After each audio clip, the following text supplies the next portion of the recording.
Dear all, welcome to the third webinar under the UForum series. I am Rohit and I am part of PGP 2013-15 batch alumni, which is also one of the most close-knit batch at IIM Udaipur. So I will be moderating today's webinar, and today we'll be discussing the topic looking beyond big data, why companies also need thick data.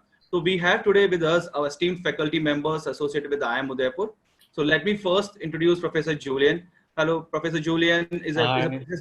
is a associate professor in marketing at Nanyang Business School, Singapore. He's our advisor for marketing area. Professor Julian has a PhD in marketing from University of Colorado, and he has published multiple research papers in the field of customer experience, customer research, and culture. We also have Professor Rajesh with us. Hello, Professor. So Professor Rajesh is an FPN from IIM Ahmedabad and a PGDM from IIM Indore. He has 10 plus years of work ex in retail, consumer goods, and brand management. His research areas include consumer culture theory, manufacturer, retailer collaboration, retail marketplace, etc. And our third panelist for today is Professor Tanvi Gupta. Hello, Professor Tanvi. Hi everyone. Professor Tanvi is a PhD from IIM Bangalore. Her research interest areas include consumer anthropology, consumer psychology, and brand management. Prior to her PhD, Tanvi has worked in the marketing research industry as a qualitative researcher and cultural analyst, serving multiple leading brands in India. So with this, I'll start today's discussion. So my first question is to Professor Julian. Professor, can you please let us know what exactly is big data and how it can be leveraged? All right, so I cannot provide the answer to what is big data, but when it comes to thick data, it basically is a term that comes from anthropology, and especially someone called Clifford Geertz, who talked about the necessity to create a thick description of the world. But without going into too much theory, I wanted to share maybe a little case study with the attendees, just so that they understand a little bit what I'm talking about. All right, so I'm just gonna share my screen here. All right, can you see my screen with a nice picture of a car? Yes, Professor, we can see it.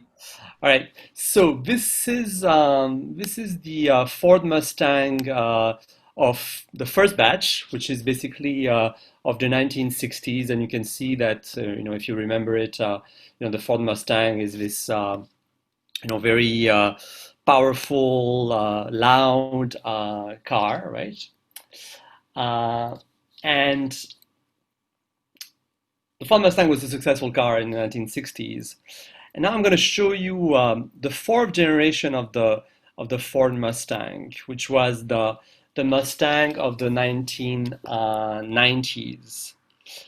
And what was interesting with this car is that objectively, I mean, if you looked at the data, and we can call it, big data, if you will, if you looked at the quantitative data, it seemed that objectively the car was becoming more and more powerful, right? Actually, the engineers have worked very hard so that between the car of the 1960s and the car of the 1990s, objectively they could measure in torque that the car was more and more powerful. Yet, when consumers were asked their perception of the car, they felt that the car was becoming less and less powerful, and actually the Ford Mustang in the 1990s did not go well. So that's a question, maybe for the attendees and the panelists. What happened between the 1960s and the 1990s? Objectively, the car was becoming more and more powerful, but consumers were saying that the car was less and less powerful. Are we able to get anyone from any of the attendees to maybe volunteer an answer? Is that possible?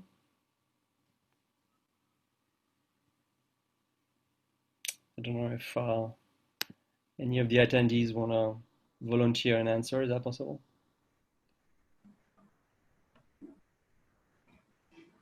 I don't see any hands being raised up Any hands? as of now. No. So how do you explain that the car that engineers had Okay, so people said the look of the car became less aggressive, all right? Um, Road conditions and traffic, not so much, right? Anyone else? Why was a car that engineers that spent so much time becoming more and more powerful was perceived as less powerful, right?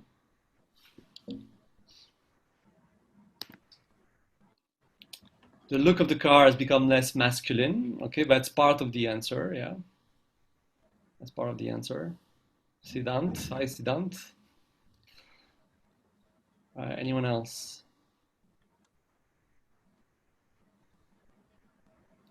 Less bulky. Maybe we didn't market accordingly. Okay, that's part of it as well. Okay, I'm talking about, and I'm not going to take too much time here, but you know, part of um, the reason why you know I'm using this case here. It's a very short case, and I've written about this case in other forums. Is the difference between objective knowledge and subjective knowledge, and between big data and thick data, right? So objectively, and you can measure this, right? You can measure the power of the car. Objectively, the car was becoming more powerful, but subjectively, right? You know, people did not experience and perceive the car as more powerful, and that's kind of like the limitation of a lot of quantitative kind of approaches, which are not so good at measuring and understanding that subjective experience. In other words, how do people see the world, and why do they see the world in this specific way, right? Um, so this is an interesting, I think, example of the limitations of quantitative data, or in this case, you could even say like big data. So what they did is, you know, what we do when we do these kind of explorations, which are thick data type of explorations, they went around and tried to understand basically what this car meant to people, right? And you can see that on the left here, you know, this is a car that keeps this consumer young. She drives with the top down and music blaring. On the right-hand side, Mark had to move back home, and this Mustang is one of the only irresponsible things that he owns. And then Shona, who says that you know, she gets a lot of attention because people believe that they think that it's a man's car. All right. So this is a car that you know, signified irresponsibility, youth, masculinity, and what I want to, you know, emphasize here is the way that you know, they used some of the experiences that they had with drivers to understand that that driving is an experience, right? And that a car is an experience in a sense that power is an experience, right? So there's the experience of hearing the car, right? And some of the things that the engineers had done was to make the car more silent. There's also watching, like seeing the car, and a lot of the things that they had done, the engineers was basically taking out a lot of the stuff that was actually not making the car more powerful, right? There's listening to the car, right? So listening to the roar of the engine, and they had, you know, changed a lot of that. You know, there's the feel of the car, right? The vibrations. So like driving as an experience, and power as an experience. But to understand that, you know, they had to spend time with consumers and understand what the car was to them, what driving was to them. And that's kind of like, you know, the first way to kind of introduce the difference between big data and thick data. And big data, you know, has obviously some benefits. That's why, you know, a lot of companies are using big data. But the insights that you get from big data are very different from the insights that you get from thick data, right? So big data, you're using a very large sample size, and you get your insights basically from scale, right? And thick data on the bottom, right, is a very small sample size, but the idea is that we try to get some insights from depth, right? So we get a lot of data, a lot of information about consumers that we meet, we don't get the same scale, but we get a lot more depth of insight. So that's kind of like my very short explanation of the difference between thick data and big data. Right? I hope that was not too long. Yeah, sure. Thank you, Professor. I think I totally agree with you. So while big data provides scale, thick data provides us the depth of insight which we can get. So if I put it in a different perspective, slightly different perspective, right? So thick data basically goes beyond big data to explain why we do some things, and why we have certain preferences, why we behave in a certain way, or why certain trends stick longer than others, so on and so forth, right? So thick data form the basis of what we call as human sciences.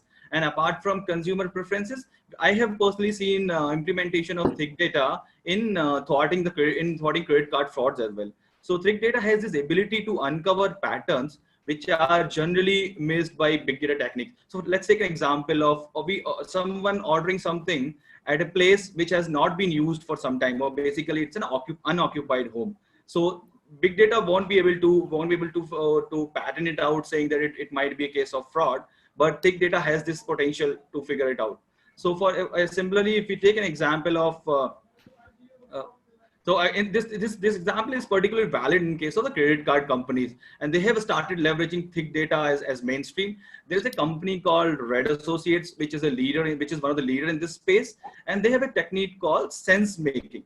So what they do is, in that sense making, they marry big data and thick data, and they ensure the data scientists work hand in hand with anthropologists, sociologists, economists, journalists, and designers to deliver what we call as contextualized analytical solutions to the clients. So with this, I'll move ahead, and my next question is to Professor Tanvi. Professor, what is the relevant of big thick data, it's specifically in Indian context, and how it can be used with big data to drive humanized insights? Yeah, thanks, Rohit. So it was very interesting, the example that you shared. And, you said it's thick data is used to contextualize big data. So that is what is like one of the key differences between big data and thick data is their approach to context. So usually big data would capture consumer actions. So if you're clicking on something, you're purchasing something, you're spending money somewhere, you're visiting a place. So those are just actions, and those actions are very isolated from the context. So you don't know the rest of the life of that the consumer is actually living at that moment. Whereas thick data does the opposite. So you actually go in depth and understand the lived experience and the actual slice of life of that consumer, and you're going in depth into what is happening inside that person's mind, so their mental models that are actually influencing their behavior, and also the feelings that they have, the emotions, and all of these. Also there are a lot of invisible influences from culture that is actually shaping the way we behave, and a lot of human behavior is very subconscious or unconscious. You don't even know why you're doing something. So these kind of questions are not answerable just by big data. And in a lot of cases, you get some interesting patterns in the big data, but you won't know. You're not able to explain. The numbers don't explain themselves.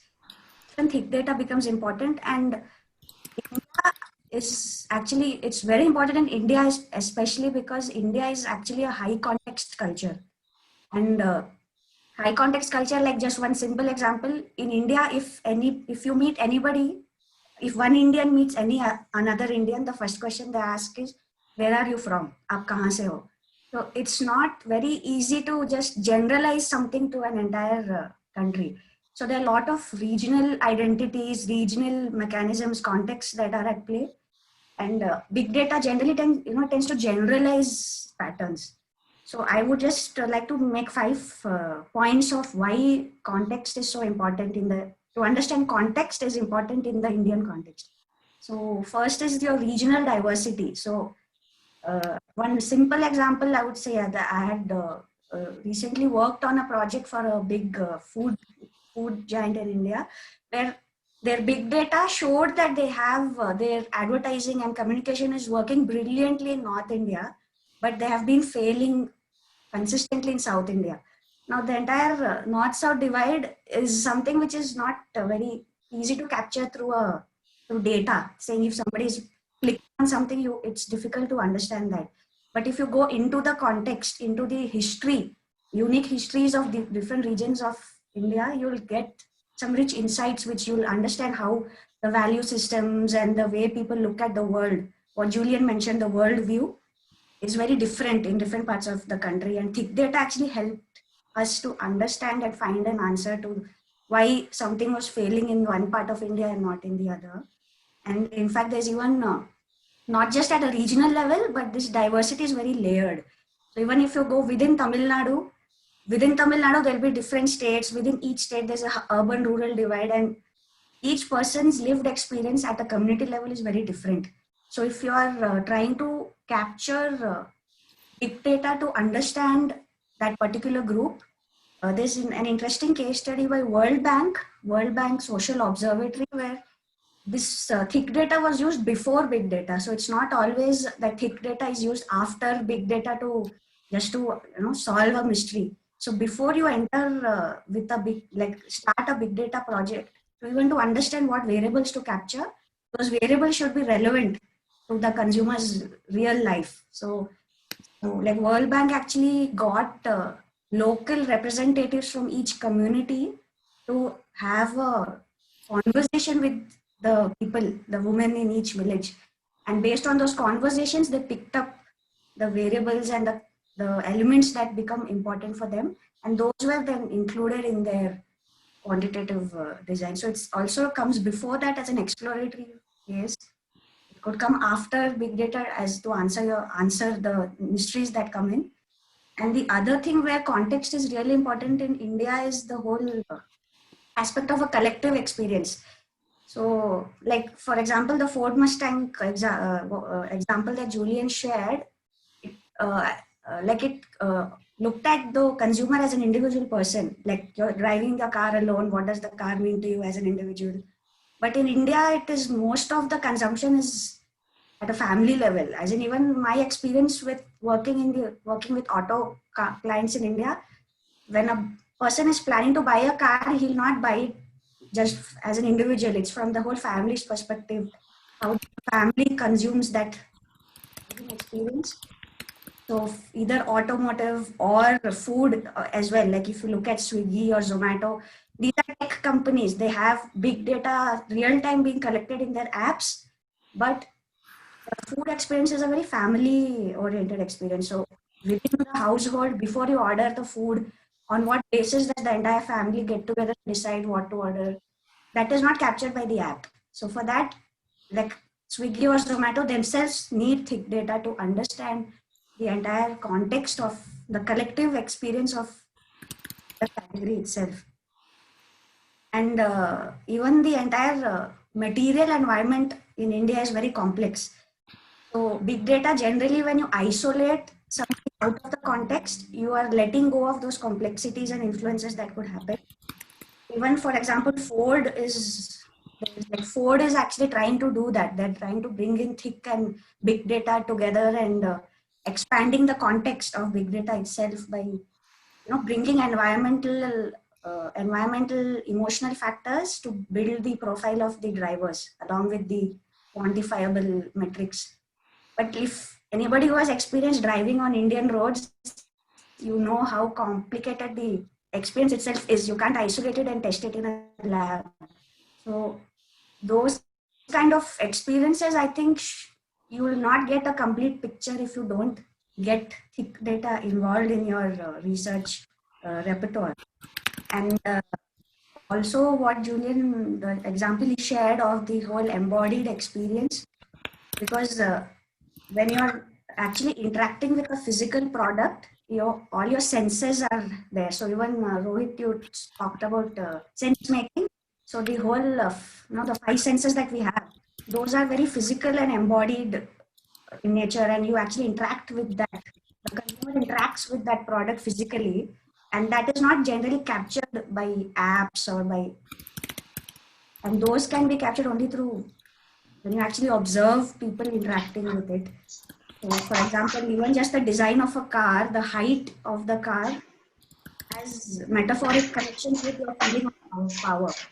If you're higher, you feel powerful. If you're low, you feel less.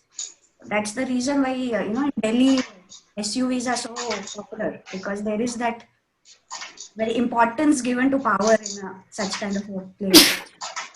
So when you connect these things, it helps you to connect the dots. And another, like one final observation which I would like to make is one difference between big data and thick data is the whole ideology on which it is based.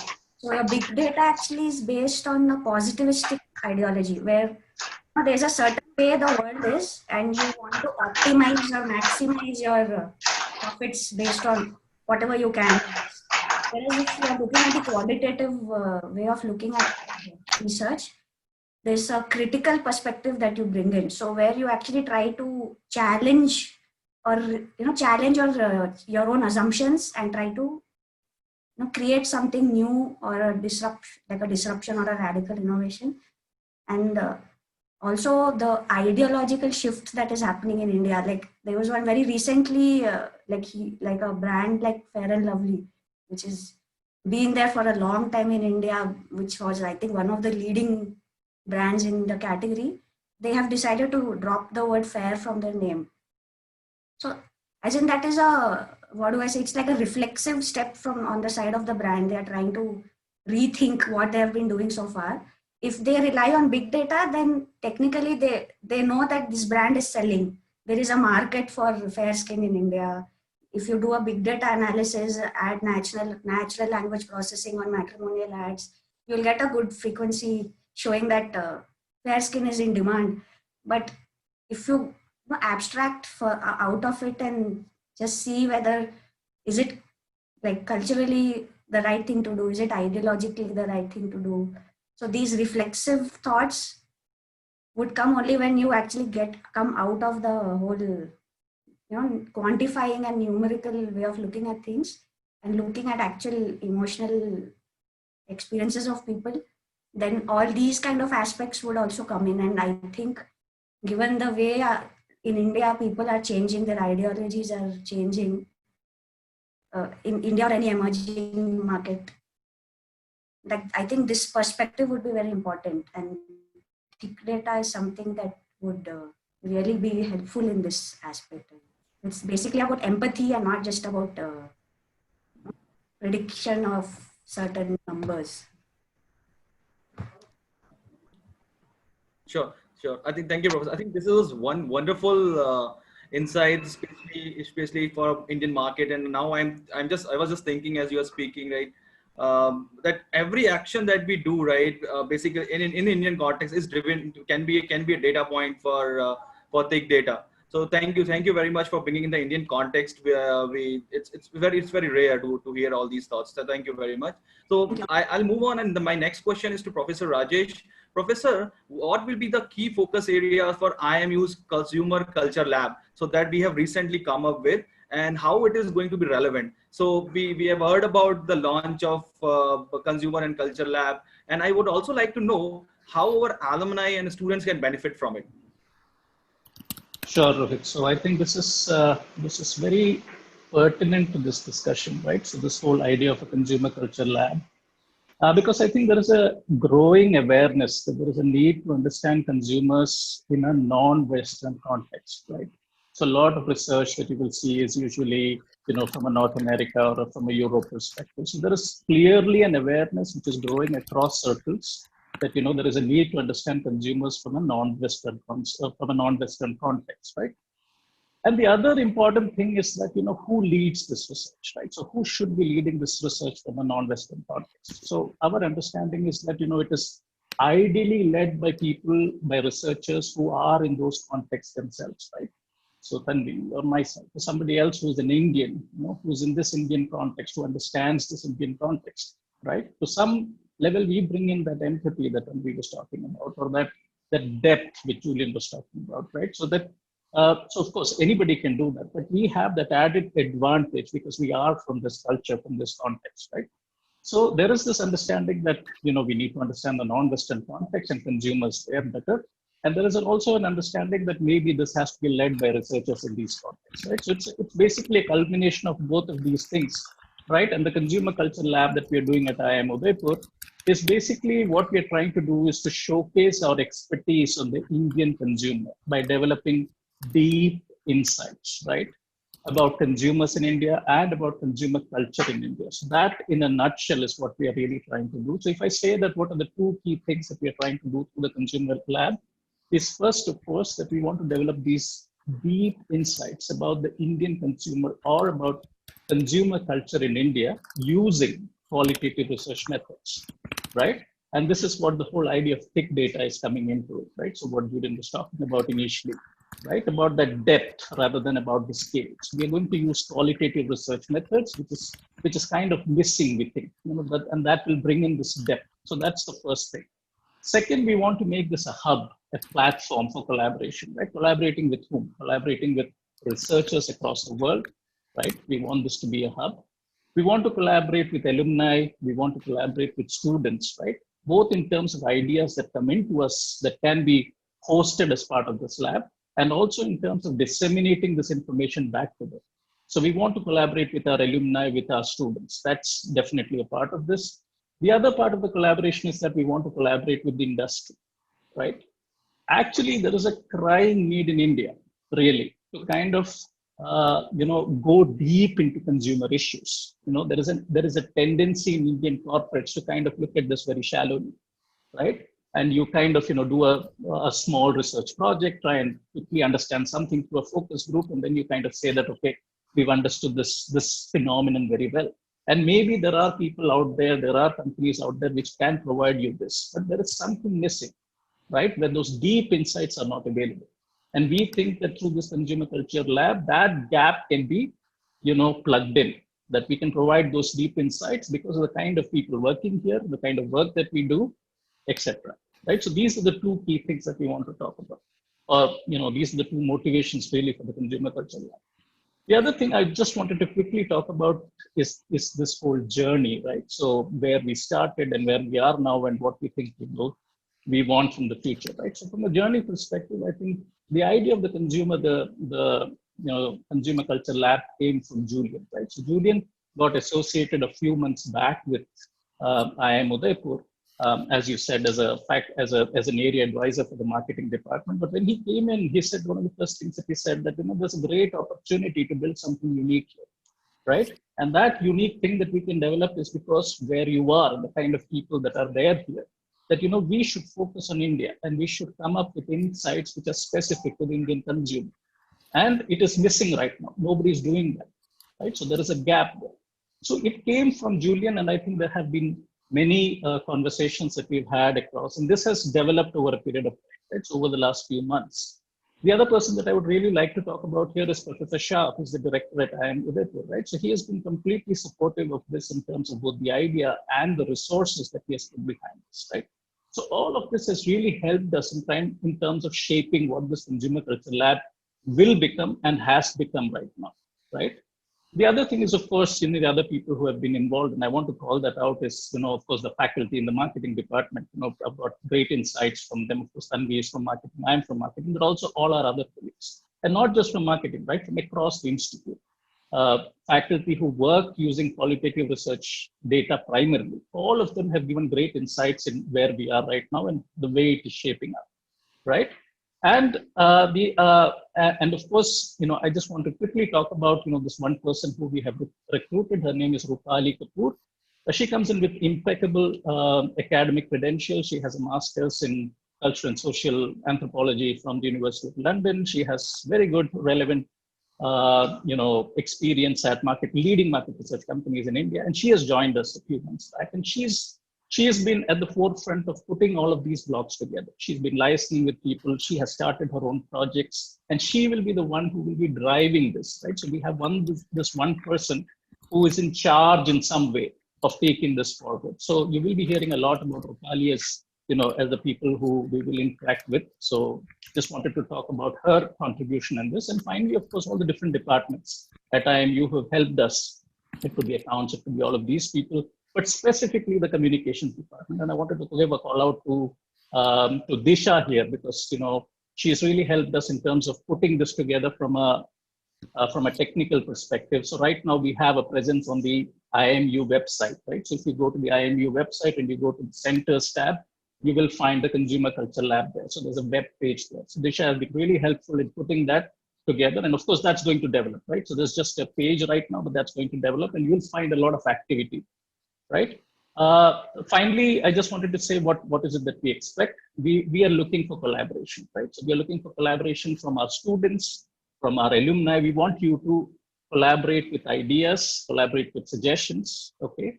We are really looking forward to that, right? And it could be projects. It could be something that you think can be housed here and you want to reach out to us about that. We'd be very happy to talk. We would also be interested in, in our alumni specifically, maybe in their organizations, if they see an opportunity that maybe they need this kind of a depth in some insights, right? About the Indian consumer. We would be very happy if you could reach out to us on that, right? So right now there is a email that we have. It's consumer culture. So the short form of that, right? So it's cclab@imu.ac.in, right? CC Lab, CC for consumer culture, right? So cclab@imu.ac.in. I'd be very happy, and we'd all be very happy if you could write into that, and we can engage and we can take things forward. So this is where we are. I think on behalf of the team, I think we have a unique opportunity. We have started putting the building blocks together, but it's something that I think over a period of time is something that IMU can be proud about, and we have great hopes of where this is going to go. So with that, I'll take it back to you, Rohit. Sure. Thank you, Professor. I think it is fantastic to hear about the consumer culture lab that we have come up with. To be honest, I was also not aware of it. Recently, I just come to know about it based on our discussion. But I think I request our alumni and our students to reach out to the lab ID which you have given, and I think you and Tanvi are already there on this discussion, so we can reach out to all of you and see if we can how we can collaborate and take it forward. So thank you, Professor. This was insightful. So, so in the interest of time, I'll move ahead, and my next question is to Professor Tanvi. Professor, given the uncertainties caused by COVID-19 and the current situation that we are in right now, how do you think big data can be leveraged? And Professor Julie and Professor Rajesh, you are also welcome to put across your thoughts on this particular issue. Yeah, Rohit. So this would again, I would link it back to what I said earlier on the whole ideological shift. So with COVID, what has happened is the entire, there's a big shift in the way people are approaching things and the way people are thinking about the world around them, and even like the simplest thing like the house in which they're living right now. So big data, as in big data would have been, like if you're just optimizing based on we know about, it's like big data would have been maybe enough for that. But in a current COVID situation, because there's so much uncertainty, there's a discontinuity in what is taken for granted so far, and now it's completely different. So we need to question those assumptions, and there is this concept of weak signals, which is used in design thinking and like holistic thinking of any kind of a problem that you're facing. So weak signals could only be captured by, when you observe people and any kind of subtle differences or the way in which people are interacting with things around them. So thick data, by observing the way people are, living within their homes. In fact, in our lab, our consumer culture lab, we are actually working on this project where we are trying to understand people's relationship with their home. Even I think Rajesh might want to talk about that as well. So it's like the way you're interacting with the space around yourself, and then the entire aspect of digitization. Because for example, I think tomorrow is Raksha Bandhan, but right now the way the festival used to be celebrated till last year, it's not going to be celebrated the same given the COVID situation. In fact, Rupali is currently exploring that aspect as well of how rituals are getting digitized because of this situation. So people's lives are kind of changing. So that you to understand those changes, I think we need to just keep it open-ended and observe and capture thick data to make sense of what is happening. And after that, maybe once if there are some patterns which are very predictable after a point, then maybe it could be tackled through a big data perspective. So anything else Rajesh would or Julian would want to talk on the COVID situation? Yeah, Yeah, so, yeah. no, I mean, I think broader than COVID. I mean, I guess what Tanvi mentioned around change. I mean, India, has been changing, so rapidly in the past, 30 years, since liberalization, right? Um, and just to go back to the idea of the center, it's it was always, from my perspective, like a bit of a shame that, yeah, we didn't have more research on, the changing India, right? All the changes that are happening, for example, the impact of technology on people's lives and how that affects, people on a day-to-day basis. And I think like this, COVID kind of context is the I don't want to say the perfect context because obviously it's a very difficult situation for a lot of people, but it's an appropriate context to try to understand, how is technology changing things, right? I mean, Tanvi talked about how we are changing the way that we live together, and technology is a big part of that. And I think, I mean, in India, you can see like the power of WhatsApp and other types of, technology and social media. And I think that we need a kind of, academic center to try to better understand this. Um, yeah. So, I mean, I just want to say, for me, the center is, I've been coming to India for the past 20 years, and I want to kind of like, give back, and that was my way a little bit, like doing the center with I Am Udaipur to try to do that.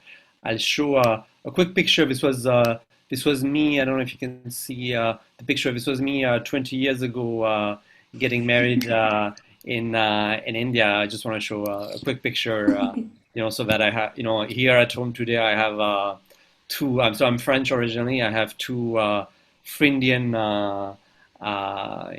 kids, right, who celebrate Raksha Bandhan, but also love to have, croissant. So they go from croissant to rotis and parathas. Um, and so for me, it's kind of, I've always thought that in India we need, to try to create knowledge that is about India and doesn't necessarily come from the West, right?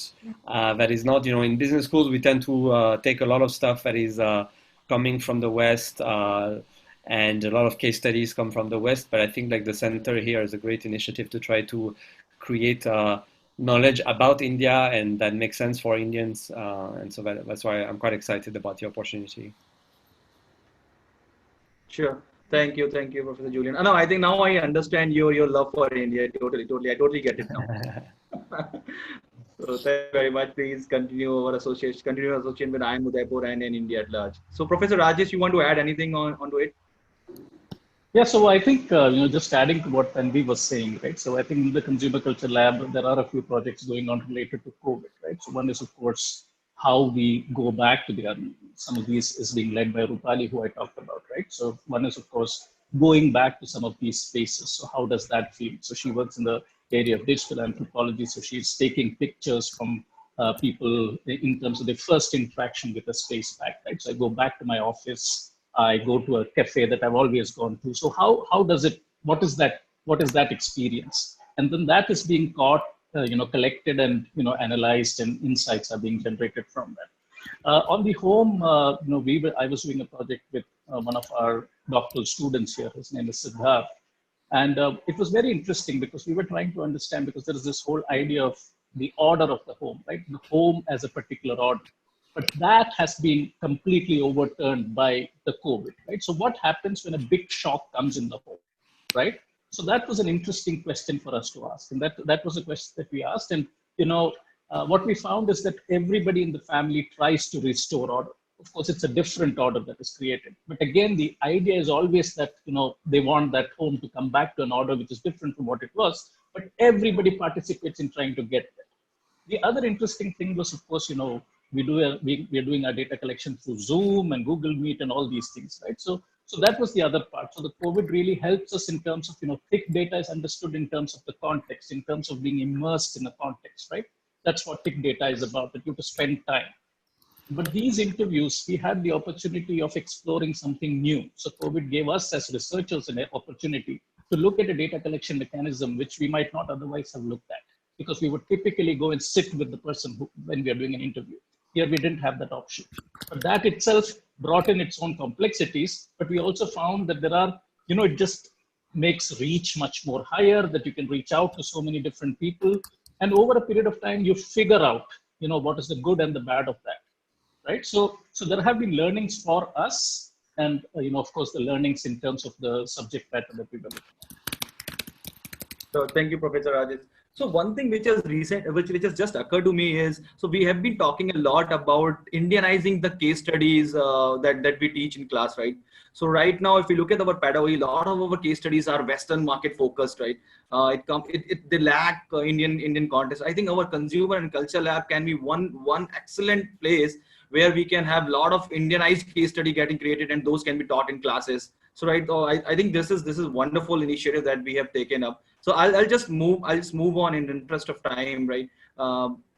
So Professor Rajesh, I have one more question to you, which is, what are the methodologies? And this is one of the questions which has come from the participants also. So what are the methodologies that we use to collect and process thick data? And Professor Tanvi and Professor Julian, I also want to hear your thoughts on this.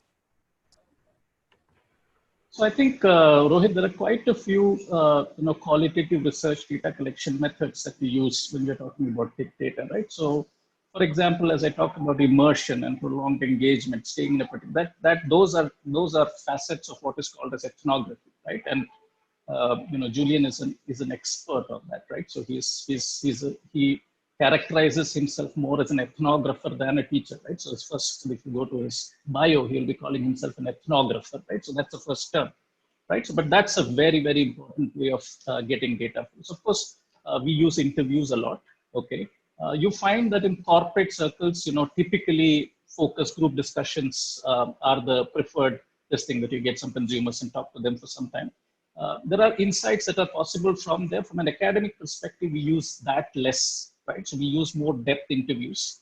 Okay, focus group discussions are used much less in academic research, right? So we are more interested in, interviews and, getting, see, the idea is what Tanvi was talking is about understanding the lived experience of a consumer, right? So the lived experience, that's critical for us, right? So we have multiple ways of doing those interviews. We could get into phenomenological interview, but the idea is that we want to really understand what the consumer is saying, right?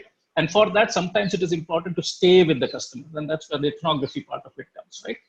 So we have all of these different methods that we use, but the idea is really to get depth, something in depth, right? It's not about scale, as Julian was saying, right? It's not about sample size. It's not about like I've gone to 150 consumers or I've got 1,500. That's not the idea. Maybe we go to only 25. Okay, but the idea is to get data in depth, and that's what thick data is about, right? And so the interview is, the interviews could be, the time would be much longer, but we are sitting there and we are trying to understand that lived experience. And there's a big part of analysis that takes place after that, where we are trying to understand what is happening, right? Of course, the interview is one part, we just don't take it, but we sit and analyze all of it. There's a possibility that we might need to go back to the same consumers again, because we don't understand some parts. And we only stop when we think that we have an understanding now about this phenomenon, which is good enough, right, for us to start making some inferences about it, right? So I don't know, maybe Julian can also add on to some of those points with respect to data collection. Yeah, I'm laughing because there was a good question from one of the participants who asked, this is Amol Agrawal, who says, why does management discipline keep creating new jargons? Data analysis is data analysis. It was just data earlier, which means you collected as much data as possible, big data, and it meant drawing sharp insights from it, thick data. Then we say, no, this big data is a new thing, and we are back to thick data. And my answer, yeah, I mean, you definitely have a good point there, Amol. I would say that, partly this is us trying to respond to what I see as the kind of like the craze for big data, right? Whenever you go into like a marketing department these days, everybody's talking about big data, right? And actually, like, I mean, I'm a little bit skeptical about big data. I feel that a lot of people are talking about it, but there's not a lot of people that seem to be doing interesting things with it. Um, and I mean, there are some interesting insights coming out of big data, but it varies, right? It varies by the individuals in terms of like how they're able to get insights from big data. And in some ways, are kind of like coming up with this idea of thick data and like pushing this idea of thick data is trying to say, okay, big data is not the only way to answer your problems and your business problems, right? But to your point, Amol, yes, I mean, thick data has been around for a long time, right? I mean, cultural anthropology and is using this way of immersing themselves in the lives of people since the 1920s, right? With the birth of modern anthropology. So it's not a new thing at all. But I guess my point is that in especially in a context like India, where there's kind of like, obviously engineering is big, big data is big. There's definitely, I think, a need to kind of like, push for and to say that you get a lot of very interesting things coming out of what we call thick data. I don't know, maybe Tanvi can add a few things here. Yeah, no, I would like to set one example. When I was working as a qualitative researcher, most of my clients were like engineers. So if there's a focus group discussion, I had a client asking me for a percentage split from the focus group discussion. If there are like 6 people or 8 people talking in a group, he asked for a percentage split on how many people said what. So as in it's not something that I'm mocking, but it's just the way we have been, our education system has framed us to look at problems and quantifying some aspects. We are like right now, big data is growing at such a speed that we are quantifying pretty much everything, including the number of steps we walk in a day. So I think thick data has been around, but it's just that we wanted to use this platform to just just bring it into discussion, saying that if you bring those two together, it will be a balanced perspective on the way you're approaching a problem. Sure. Thank you, Professor Tanvi. So I have one more thing to add on this, right? So as mentioned by Professor Julian, big data has been there for a long time now, and it has gaining importance now because we are able to integrate big data with synthetic data. So we are able to get humanized insights now, and it is not the end, right? So companies are also starting leveraging what we call as neurosciences. So there is a data science which we already know. There's a human science which is based on the thick data that we are talking about today.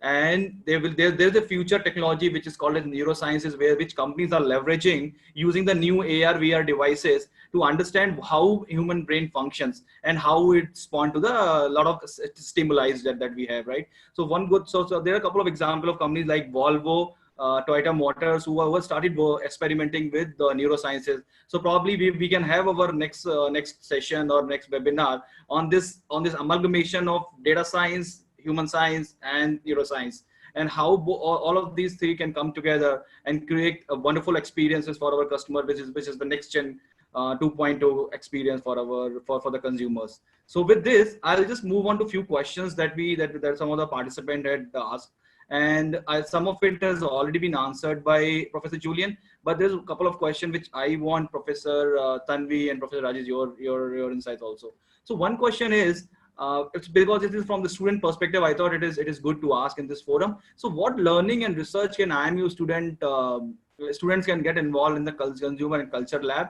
and if there is any specific course or research area there where we can collaborate with the professors and whom we can reach out for this. So this is from Soumya. So Soumya, thank you for asking this wonderful question. So Professor Tanvi, Rajesh, any thoughts on this? Sure. So Soumya, I think one of the things is that all of our courses generally have or many of our courses have a project component in it, right? So, like say, for example, if it's a marketing course or a OB course, whatever it is, right? So that you might have the opportunity of doing a project in that. You can think about it about what that project should be, right? And there is always a possibility that if it is about consumers, it is about consumer culture in some way, you can reach out to us and see. One of the things that we want is content generation out of this lab as well, right? So there are going to be blogs, there are going to be podcasts out of it, there are going to be interviews. There's a lot of that stuff which is going to happen. So when you come to this particular page, this website of the Consumer Culture Lab, you will find a lot of that there. And how does that happen? That happens through contributions, right?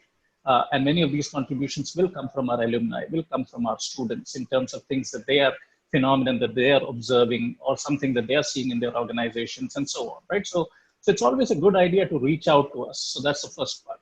The second part is that, all of us are involved in the Consumer Culture Lab, and, whoever is involved in this, I think in the website, it will be shown very soon that these are the people who are primarily involved in this lab, right? So you can always reach out to us separately based on our research interests and so on, right?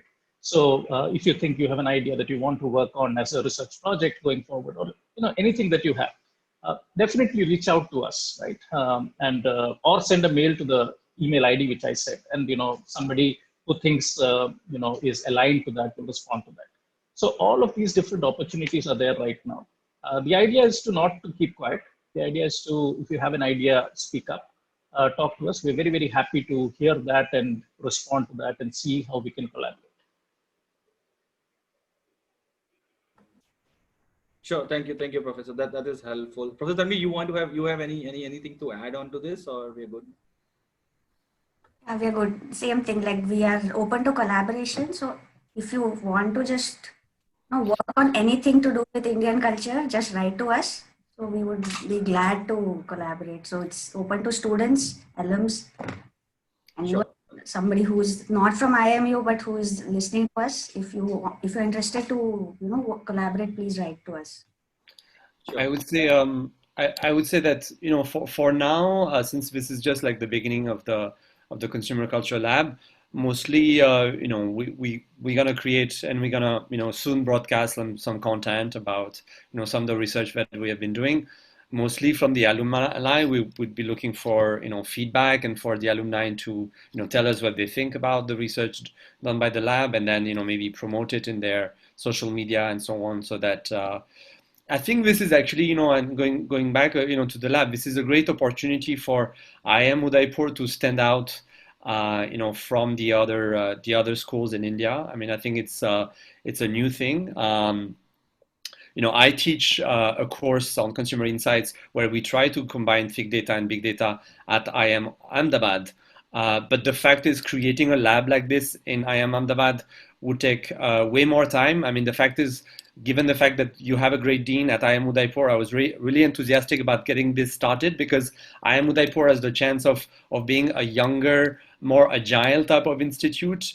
And that's why I invested my time to try to do it there. So I think that I think there's a great opportunity, and if we get the support of the alumni, I think it's going to be a great thing for IIM Udaipur. Sure. Thank you, Professor Julian. So there's one more. We will take one more question. So there's a question which is like, can we use thick data to predict socio-political economic future? And also, I'll just flip this question basically. So like in data science that we see, right? There's a possibility that biases in data can alter your results or the way you predict, right? Is this same thread that we have in thick data as well?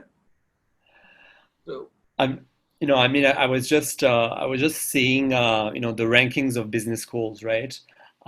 Which are supposed to be on objective criteria, right?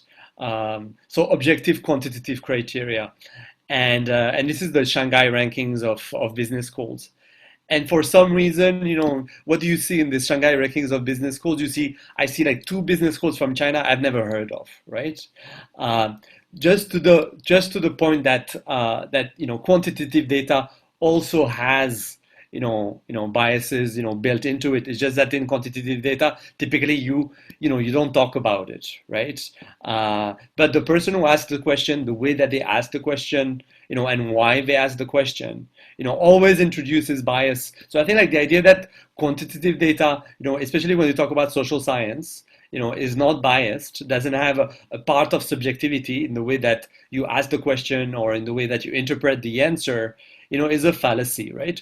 There is such a thing as objective knowledge, right? When I talk about it in the case of the car, right? You have an instrument to actually measure how powerful the car is, right? But in many parts of life, especially when you talk about measuring what is human, right, what is experience, what is perception, what are people's attitudes, it's very difficult to reach that objective type of knowledge, right?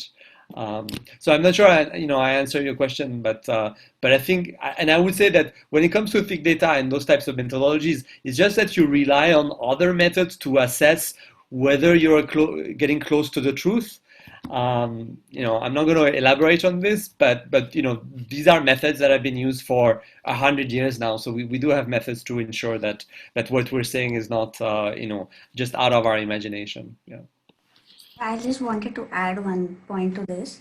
Like when you're looking at thick data, you're embedded in that context.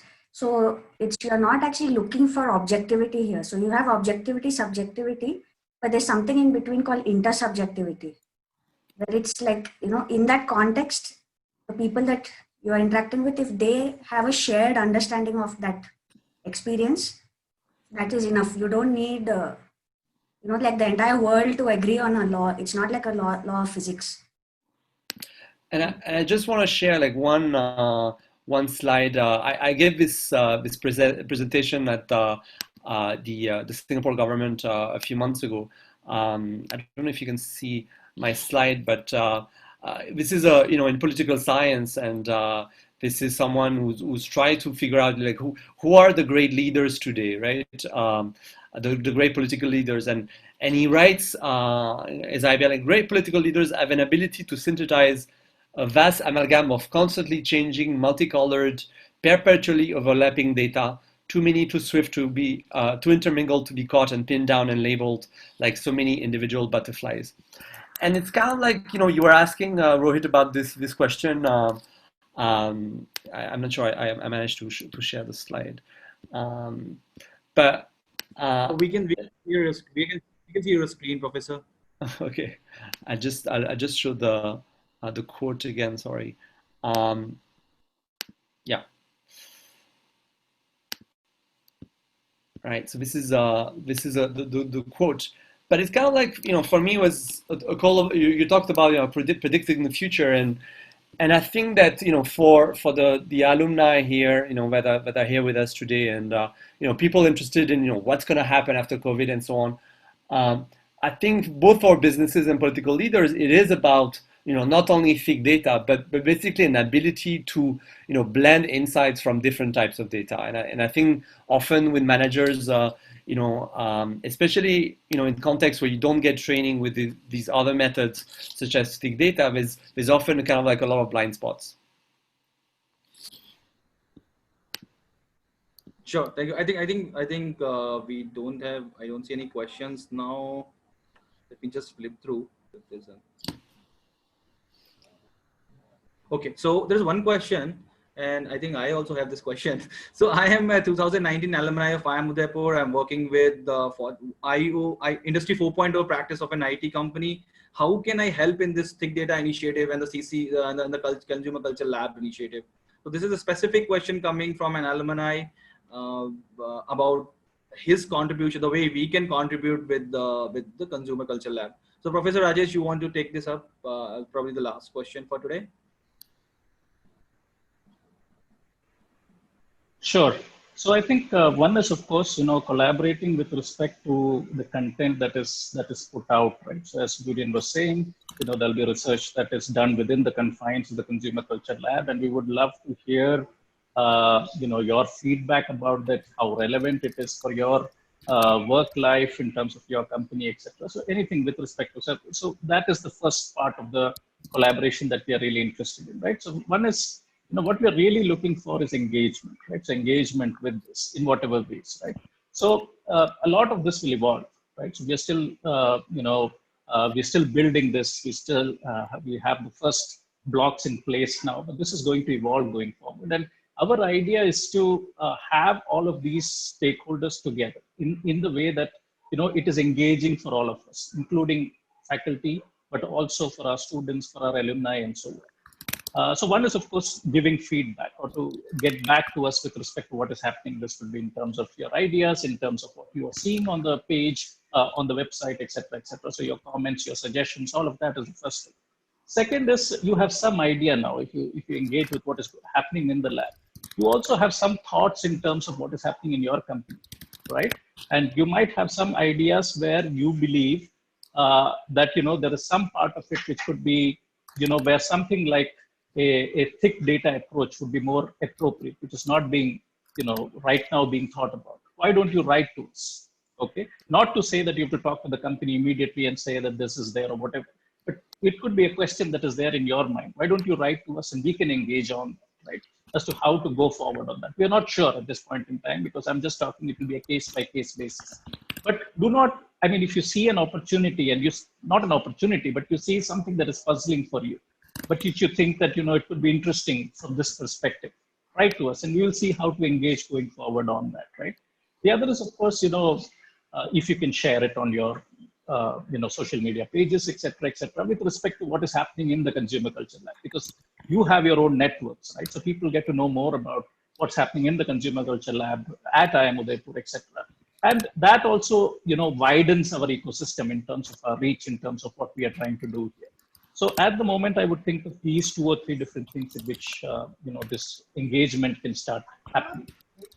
Sure. And the email ID is cclab@iimu.ac.in. So you can write to this ID, and profs will get back to you. So I think there's not a question. It's just a validation kind of a thing from one of my dear friend. So Rahul is saying that, can we say thick data and big data are 2 sides of a coin? And we can do either ways, right? Or you can do qualitative research to validate the quantitative research, and the vice versa. So is that understanding correct, profs? Yeah, I mean, I think that's definitely correct. I guess both on the academic side and on the corporate side, it's just that we don't have maybe a lot of good case studies that show like the blending of the two, and I think that's the next step. I think that there are a lot of opportunities to blend the two, but unfortunately, there's kind of like people tend to do research in silos, including in academia, right? So the people who do ethnography or thick data tend not to do research with people who do more quantitative kind of stuff. So I think that's really like the you could say a great opportunity to both our companies and for academics to try to work on the blending of the two. One more point I wanted to make was like, it's not that it's not happening in India, like in the corporate, in a lot of companies, they are actually doing this, like big data and thick data, but it's confidential. So, those case studies or those examples don't come out to benefit the students or, generally. So that was one of the reasons why even our lab is not affiliated with any corporate entity. So, if you could maybe, mask the brand, remove the confidentiality part of it, and if we could get access to thick data initiatives even across corporates within India, because it is happening, but we are not aware of it. That was one more thing. Yeah, sure. So I think this. I think we are already over time, and this will be the last question we take up for today. And I would like to thank all the participants for taking out time on a Sunday to attend this session, along with our esteemed faculty. And thank you very much, Disha, for coordinating it so wonderfully, and Ruchi for giving me this opportunity to be the host of this session and interact with our esteemed faculty. Thank you very much. Have a peaceful Sunday ahead. Thank you. With this, we'll Thank close. you. Thank you very Thank you much. so Thanks. much. Thank Yeah. you. Thank you. Bye. Bye, everyone. Bye.